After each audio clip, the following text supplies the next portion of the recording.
Let's now take a look at the options that we have for scaling your web applications. You got two options for scaling. One is scaling up and the second one is scaling out. Let's understand the difference between these.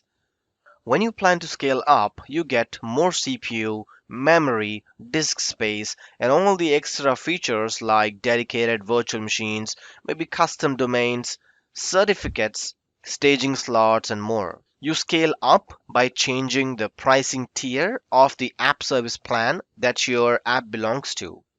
When you scale out, you are increasing the number of virtual machine instances that run your app.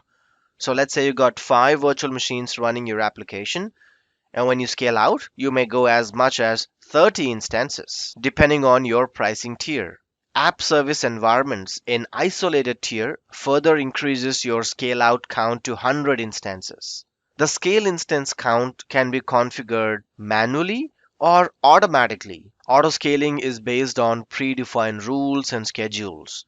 So you can define a rule and say that if the CPU goes above 70%, scale out. Or maybe you want to schedule the scaling at a particular hour of the day or a particular day in a week. So that's scaling up and scaling out. Just to summarize, scaling up is where you increase the computing power of the virtual machines running your applications.